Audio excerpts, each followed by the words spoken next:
विधिमंडळाचं पावसाळी अधिवेशन हे 27 जून पासून सुरू होणार आहे आणि एकंदरीतच ही महायुतीसाठी मोठी परीक्षा असणार आहे। लोकसभा निवडणुकीत महाविकास आघाडीनं सत्ताधारी महायुतीचा दारुण पराभव केला। महाविकास आघाडीनं 30 जागा जिंकत महायुतीला जोरदार धक्काच दिलाय। लोकसभा निवडणुकीत मिळालेल्या मोठ्या यशानं महाविकास आघाडीत शिवसेनेसह राष्ट्रवादी काँग्रेस, शरदचंद्र पवार आणि काँग्रेसमध्ये उत्साहाचं वातावरण पाहायला मिळतंय।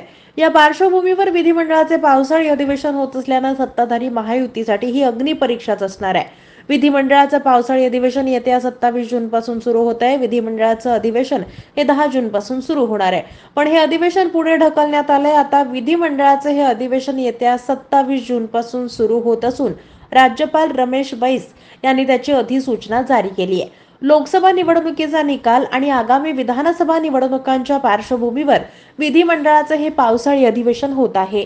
तसेच विधान परिषदेच्या शिक्षक आणि पदवीधर मतदारसंघाची निवडणूक होतीये।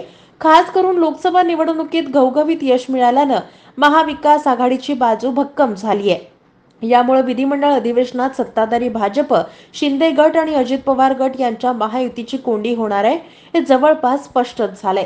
शेतकऱ्यांच्या आत्महत्या, मराठा आरक्षणाचा मुद्दा, निधी वाटपात केंद्राकडून महाराष्ट्रासोबत होत असलेला दुजाभाव यासह महाराष्ट्राबाहेर जात असलेले अनेक उद्योग अशा अनेक मुद्द्यांवर विरोधी पक्ष आता आक्रमक झालेत। या मुद्द्यांवर सत्ताधारी महायुती सरकार अडचणीत येण्याची चिन्ह आहेत।